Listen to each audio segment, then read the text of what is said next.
Welcome to the Discourse Analyzer AI Toolkit, where articles come alive. You're listening to the audio version of our article. For the full text and an interactive experience, check out the link in the description below. Interact with any selection using our AI assistant to enhance your understanding. Let's explore.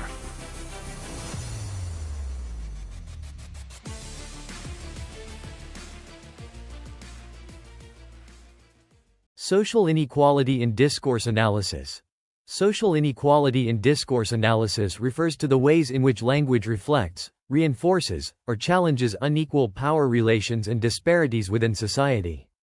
Discourse analysis helps uncover how language and communication practices contribute to the maintenance of social hierarchies, discrimination, and exclusion based on factors such as race, class, gender, sexuality, and more. By examining discourse, analysts can reveal how social inequality is constructed, perpetuated, and sometimes contested in various contexts. 1. Key concepts of social inequality in discourse analysis. Hegemonic discourses. Reinforcing dominant ideologies. Hegemonic discourses are the dominant ways of thinking and talking about the world that reflect and reinforce the interests of powerful groups in society. These discourses often present social inequalities as natural, inevitable, or justified, making them difficult to challenge. Naturalization of inequality. Hegemonic discourses often portray social hierarchies as normal or natural, obscuring the social processes that create and maintain them. Marginalization. These discourses can marginalize alternative perspectives and voices, particularly those of less powerful or disadvantaged groups. Example: media representations of poverty often reflect hegemonic discourses that blame individuals for their economic circumstances, e.g., labeling them as lazy or unmotivated, rather than acknowledging systemic factors like unequal access to education, employment, and healthcare. This discourse reinforces the idea that poverty is a personal failing rather than a social problem, thereby justifying social inequality. Discourse and power relations. Language as a tool for maintaining power. Language is a key tool in the maintenance of power relations, often used to assert dominance, control narratives, and legitimize the status quo. Discourse analysis examines how language practices contribute to the exercise of power and the perpetuation of social inequality. Control of narrative. Those in power often control the dominant narratives in society, framing issues in ways that support their interests and marginalize alternative viewpoints. Silencing. Power can be exerted through the silencing or exclusion of certain groups or perspectives, either by ignoring their voices or discrediting their viewpoints. Example: in political discourse, the use of language like welfare dependency or illegal immigrants can serve to dehumanize and marginalize certain groups. By framing social welfare recipients as dependent or immigrants as criminals, these discourses reinforce social hierarchies and justify restrictive policies that disproportionately affect disadvantaged populations. Intersectionality in discourse. Multiple dimensions of inequality.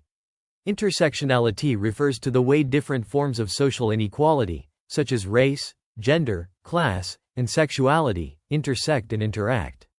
Discourse analysis that incorporates an intersectional perspective looks at how language reflects these multiple, overlapping identities and power structures. Compound inequalities.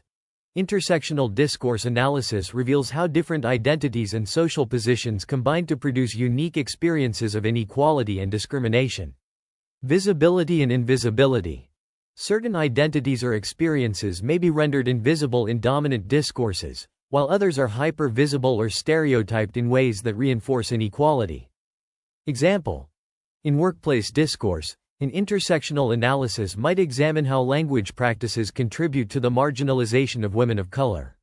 For instance, if leadership discussions predominantly feature white male voices and perspectives, women of color may be both silenced and subjected to stereotypes, e.g., being perceived as aggressive when they assert themselves, reflecting the compounded inequalities they face. Discursive strategies of resistance. Challenging inequality through language. While discourse often reinforces social inequality, it can also be a tool for resistance. Marginalized groups use language to challenge dominant narratives, assert their identities, and demand social change. Discourse analysis can reveal these strategies of resistance and how they seek to disrupt power structures. Counter-discourses. These are alternative ways of talking about the world that challenge the dominant discourse and offer new perspectives that can empower marginalized groups. Reappropriation. Marginalized groups sometimes reclaim derogatory terms or language, transforming them into symbols of pride or resistance. Example: the feminist movement has generated counter-discourses that challenge traditional gender roles and the language that reinforces them. For instance, the reappropriation of the term slut by the slutwalk movement seeks to challenge the discourse of victim blaming in cases of sexual assault, asserting that women have the right to dress as they choose without being judged or blamed. Critical discourse analysis, CDA, a methodological approach to analyzing inequality. Critical discourse analysis, CDA, is a methodological approach that explicitly focuses on the relationship between discourse and power, particularly how language contributes to the production and reproduction of social inequality. CDA combines linguistic analysis with social theory to explore how discourse shapes and is shaped by societal power structures. Ideological analysis. CDA often involves identifying and analyzing the underlying ideologies in discourse that sustain social inequalities. Contextual analysis.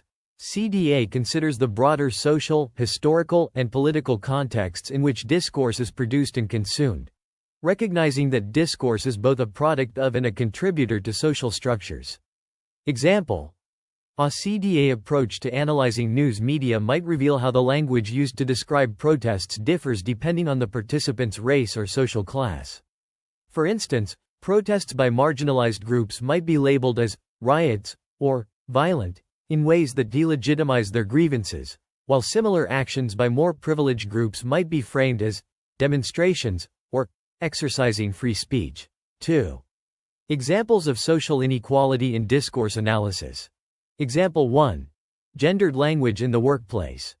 Reinforcing gender roles. In many workplaces, gendered language contributes to the reinforcement of traditional gender roles and the marginalization of women. This can be seen in the use of terms that diminish women's authority or in the way language reflects gender biases in evaluations and promotions. Gendered titles. The use of gendered titles, such as chairman, instead of chairperson, reinforces the notion that leadership roles are male-dominated. Performance evaluations. Language in performance evaluations may reflect gender biases, with men more likely to be described as assertive and strong leaders, while women might be labeled as bossy or emotional for similar behaviors. Example: studies have shown that in performance reviews, women are more likely to receive feedback focused on their communication style, e.g., "You need to be less abrasive," rather than their achievements, which can contribute to gender inequality and career advancement. Example 2. Racialized media discourse. Constructing and perpetuating racial stereotypes. Media discourse often plays a significant role in constructing and perpetuating racial stereotypes. The language used in news reports, films, and advertisements can reflect and reinforce racial hierarchies by portraying certain racial groups in stereotypical or negative ways. Stereotypical representations. Racialized groups are often depicted in ways that reinforce negative stereotypes, such as associating black men with criminality or Latinos with illegal immigration. Framing. The way issues are framed in the media can influence public perception, such as framing social issues in ways that blame marginalized racial groups for their circumstances. Example: the portrayal of black individuals in crime-related news stories often emphasizes their race and criminal history, even when it is not relevant to the story. This racialized discourse perpetuates the stereotype of black criminality and contributes to the broader social inequality faced by black communities. Example 3. Class discourse in political rhetoric. Justifying economic inequality. Political rhetoric often reflects and reinforces class-based inequalities by framing economic issues in ways that justify the status quo and marginalize the working class and poor. Meritocracy. The discourse of meritocracy suggests that economic success is solely the result of individual effort and talent, ignoring structural inequalities that limit opportunities for certain groups. Welfare stigmatization. Political discourse that stigmatizes welfare recipients as dependent or drains on society, reinforces negative attitudes toward the poor and justifies cuts to social programs. Example: political speeches that emphasize the importance of pulling oneself up by the bootstraps reflect a meritocratic discourse that overlooks the systemic barriers faced by low-income individuals, such as inadequate access to education and healthcare. This discourse reinforces the idea that poverty is a personal failing rather than a result of broader social and economic inequalities. Example 4. Language and education. Reinforcing social inequalities in schools. Educational discourse can reflect and perpetuate social inequalities through the language used in classrooms, curricula, and school policies. This includes the ways in which students from different backgrounds are described, evaluated, and treated. Tracking and labeling. The practice of tracking students into different academic levels based on perceived ability can reflect and reinforce class and racial inequalities, especially when language is used to label students in ways that limit their opportunities. Curriculum bias. The language and content of school curricula can reflect dominant cultural norms and values while marginalizing or excluding the experiences and contributions of minority groups. Example: in schools, students from lower income backgrounds may be labeled as at risk or low achieving in ways that reflect and reinforce negative stereotypes. These labels can affect teachers' expectations and students' self-perceptions, contributing to a cycle of inequality in educational outcomes. Example 5. LGBTQ+ representation in discourse. Marginalization and resistance. Discourse surrounding LGBTQ+ issues often reflects broader social inequalities related to sexuality and gender identity. This includes both the marginalization of LGBTQ+ individuals in mainstream discourse and the use of counter-discourses to resist these inequalities. Heteronormativity.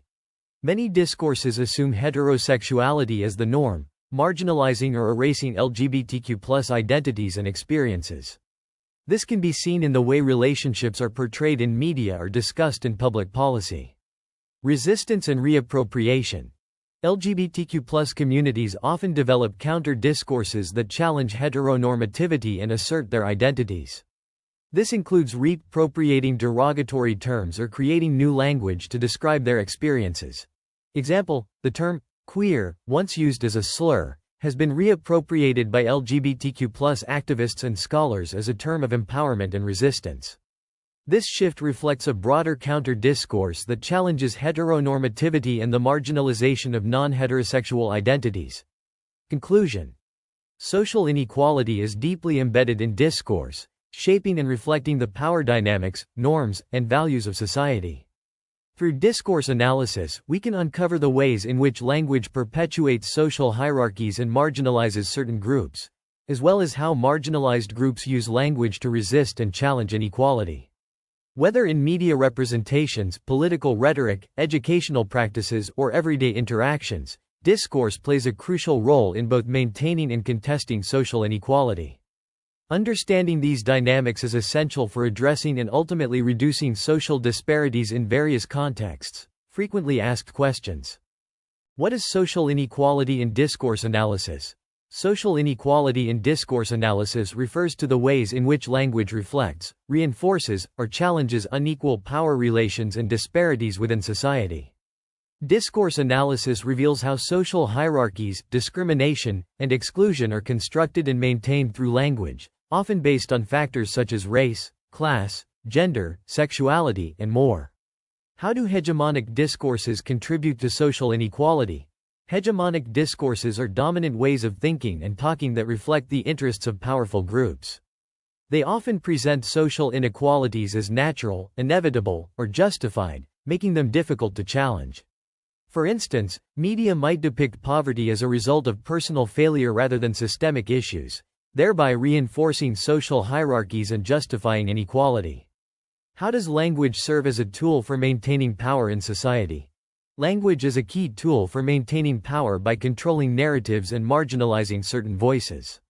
Those in power use language to frame issues in ways that support their interests and silence or exclude alternative perspectives. For example, political discourse that labels welfare recipients as dependent reinforces social hierarchies and justifies restrictive policies. What is intersectionality in discourse analysis? Intersectionality in discourse analysis examines how different forms of social inequality, such as race, gender, class, and sexuality, intersect and interact. This approach reveals how language reflects and reinforces multiple, overlapping identities and power structures, showing how compound inequalities affect marginalized groups in complex ways. Can discourse analysis reveal strategies of resistance to inequality? Yes, discourse analysis can uncover how marginalized groups use language to resist inequality. This includes the creation of counter-discourses that challenge dominant narratives and the reappropriation of derogatory terms as symbols of pride or resistance. For example, the feminist reappropriation of the term slut challenges the discourse of victim blaming in sexual assault cases. What role does critical discourse analysis, CDA, play in examining social inequality?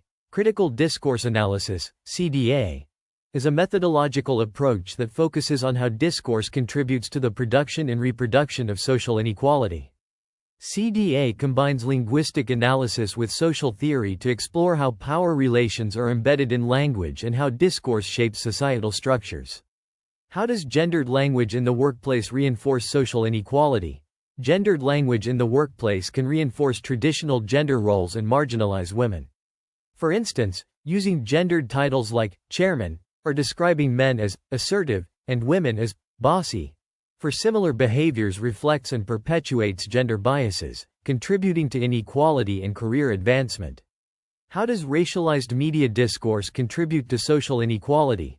Racialized media discourse often perpetuates stereotypes and reinforces racial hierarchies. For example, media might disproportionately depict black individuals in crime-related stories, emphasizing their race and criminal history, which reinforces the stereotype of black criminality and contributes to broader social inequality. What is the impact of class discourse in political rhetoric? Class discourse in political rhetoric often justifies economic inequality by framing issues in ways that marginalize the working class and poor. For instance, the discourse of meritocracy suggests that economic success is solely due to individual effort, ignoring systemic inequalities that limit opportunities for certain groups. How does language in education reinforce social inequalities? Language in education can reinforce social inequalities through practices like tracking and labeling students based on perceived ability, often reflecting and perpetuating class and racial biases. Additionally, curricula that privilege dominant cultural norms while marginalizing minority experiences contribute to the maintenance of social hierarchies. How does LGBTQ+ representation in discourse reflect social inequality? LGBTQ+ representation in discourse often reflects social inequalities related to sexuality and gender identity. Heteronormative discourses that assume heterosexuality as the norm marginalize LGBTQ+ identities. However, LGBTQ+ communities use counter-discourses to resist this marginalization and assert their identities. What is an example of counter-discourse challenging social inequality? An example of counter-discourse is the feminist movement's challenge to traditional gender roles and victim-blaming narratives. The reappropriation of the term slut by the slutwalk movement is a counter-discourse that challenges the idea that women are to blame for sexual assault based on their clothing or behavior. How does discourse analysis help address social inequality? Discourse analysis helps address social inequality by uncovering the ways in which language perpetuates social hierarchies and marginalizes certain groups. By analyzing and challenging these discourses, discourse analysis can contribute to social change, promoting more equitable communication practices and societal structures. Why is it important to study social inequality through discourse analysis? Studying social inequality through discourse analysis is important because language plays a crucial role in shaping social reality. By understanding how discourse reflects and reinforces inequality, we can develop strategies to challenge and change these patterns, leading to a more just and inclusive society.